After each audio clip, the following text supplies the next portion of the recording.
Yarrow. A weed so common you've probably walked past it 100 times without a second glance. Cherokee healers didn't walk past it.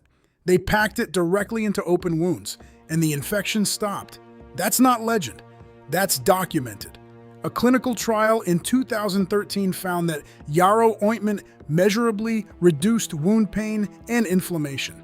This plant grows in backyards across most of North America. It costs almost nothing to find. And for most of human history on this continent, people knew exactly what it could do. So why don't we? The Cherokee didn't stumble onto yarrow. This knowledge was deliberate, tested across real conditions, passed carefully through generations, and refined into something dependable. Ethnobotanical surveys conducted in the late 1800s documented its use in Cherokee communities with specificity. There was a name for it, a method for it, a clear understanding of what it was for, when it worked, and how to apply it. This wasn't superstition. This was organized, practical, inherited knowledge. And here is the first thing that should genuinely stop you. Daniel Moorman's Native American Ethnobotany Database, one of the most comprehensive records of indigenous plant knowledge ever assembled, lists yarrow as a documented remedy across more than 100 distinct native nations across North America. Not one group, not a regional overlap. Over 100 separate peoples from different regions with entirely different languages and traditions, all independently landing on the same plant for the same wound applications. When that kind of continent-wide convergence appears in the historical record, it doesn't signal folklore. It signals consistent, observable, repeatable results. Stay with me, because the scale of this is much bigger than it first looks. A few years back, I came across something that made all of this very concrete. An old Appalachian remedy cabinet, the kind that sat in the back room of a family homestead, still contained its original contents. Tucked among the dried roots and bark strips was a small bundle of dried yarrow. Beside it, folded into a square, a piece of paper in someone's old handwriting. 4 words: pack the wound, stop the bleed, no measurements, no explanation. Just the instruction, written the way you write something when the results are too obvious to argue with. Here is what we now know about why those 4 words worked. Yarrow contains specific compounds, achillitin and achillin, both documented in pharmacological literature as anti-hemorrhagic agents. They actively support the clotting process at the wound surface.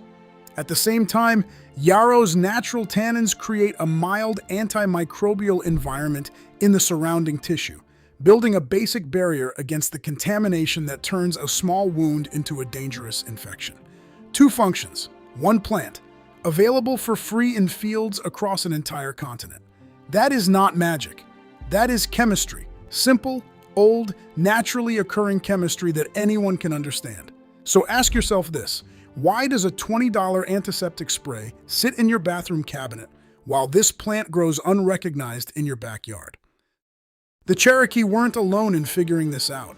By the mid-1800s, yarrow had collected a second name in American herbal texts: soldier's woundwort. Some sources called it military herb. These weren't poetic labels. They were functional descriptions. Civil War field surgeons, operating in conditions where standard medical supplies ran out within hours of major engagements, reportedly turned to yarrow as a wound packer when nothing else was available. Not because of tradition, not out of desperation alone. Because in field conditions, with real casualties and visible results, it performed. Think about that for a second. In some of the most brutal, high-stakes medicine this country has ever seen, the answer was a roadside weed. It stopped the bleeding, it reduced the risk of surface infection, and it was growing in every field and along every road within reach of those camps. So at what point did something trusted on a Civil War battlefield quietly become a folk myth? Here is the part nobody ever tells you. By the early 1900s, yarrow had nearly disappeared from published home remedy guides, not because any new study disproved it.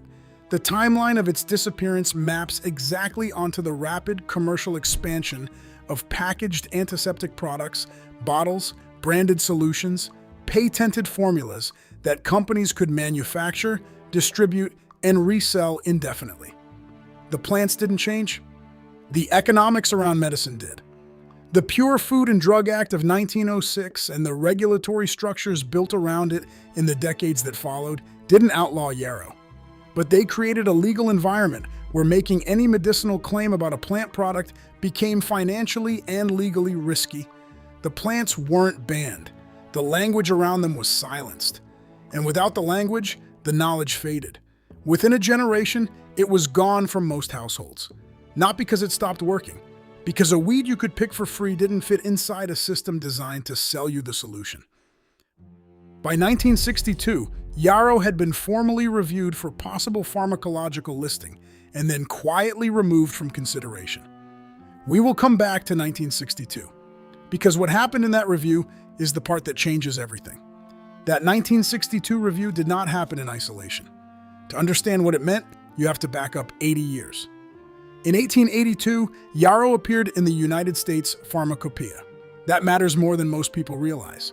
The United States Pharmacopoeia is not an herbal magazine. It is not a folk remedy collection.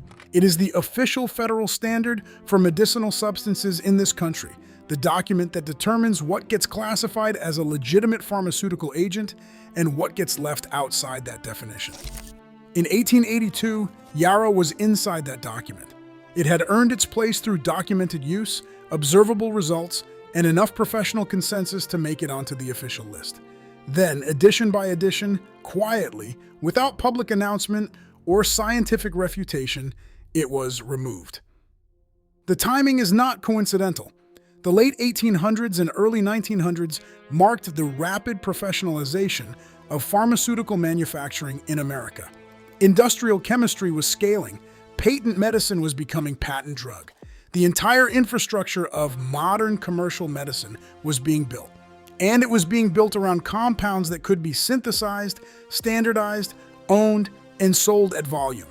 A wild plant that grew in fields and roadsides did not fit that infrastructure. Not because it lacked evidence, because it lacked a business model. This is where it changes. Here is the structural fact that explains almost everything. Yarrow cannot be patented. A wild plant in its natural form is not eligible for intellectual property protection under U.S. law. No pharmaceutical company could invest in yarrow research, bring it to market, and then own the returns. The investment had no ceiling. The ceiling is what makes pharmaceutical development financially rational. Without it, yarrow was simply not worth pursuing, not because the science was weak, but because the science couldn't be monetized. Not because yarrow stopped working, because yarrow couldn't be owned.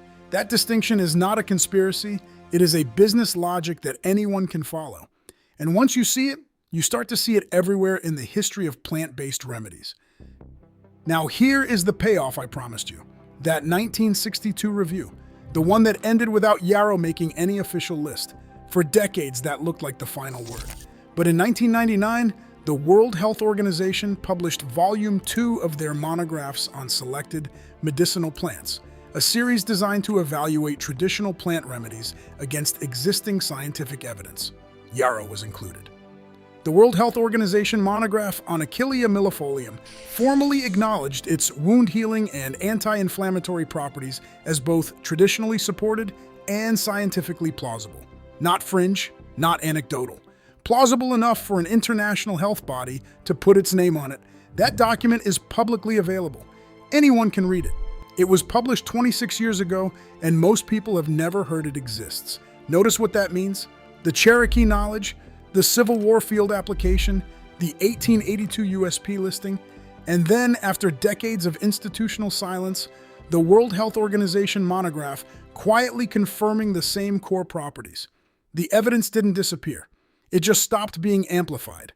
And then came 2013, a peer-reviewed clinical trial, not an herbalist's blog, not a wellness website. A published scientific study tested yarrow ointment on wound healing in human subjects. The results showed measurable reduction in wound pain and measurable reduction in inflammation. That is the study I mentioned in the first 60 seconds of this video. That is the anchor I dropped at the beginning. And here is why it matters so much now. It closes the circle completely. Cherokee field knowledge, Civil War battlefield application, World Health Organization documentation, peer-reviewed modern clinical findings, all of them pointing in the same direction, all of them sitting in the public record, all of them largely ignored by the systems that shape what ends up in your medicine cabinet. That chain of evidence didn't require anyone to suppress anything dramatically. It only required that no one with financial resources had any reason to amplify it. And they didn't. So what does this mean for you right now in your actual life? Yarrow grows across most of North America. It is identifiable by its feathery, finely divided leaves and its flat-topped clusters of small white flowers. It grows in fields, along roadsides, at the edges of gardens, in places most people walk past without a second thought. Dried yarrow is also widely available through herb suppliers and small natural food shops, often for a few dollars. For minor surface cuts, slow-healing scrapes, and general surface inflammation, it is the kind of plant that belongs in the same drawer as your bandages and witch hazel. Not as a replacement for serious medical care, as a piece of practical plant knowledge that used to be ordinary household literacy and can be again. The Cherokee didn't invent magic. They paid attention. Across generations, through careful observation and accumulated experience, they built a working knowledge of what the land around them could actually do. That knowledge was documented. It was confirmed repeatedly, and it was quietly edged out, not because it was wrong, but because the systems built around selling you packaged solutions worked better when that knowledge stayed marginal, unfamiliar, and forgotten. You're not a conspiracy theorist for knowing this. You're just paying attention. Did you know yarrow grew near you?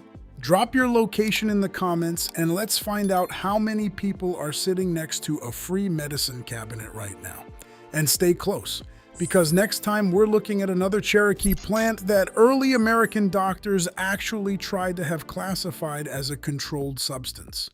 Not because it was dangerous, because it was too useful and too easy to grow in your own backyard.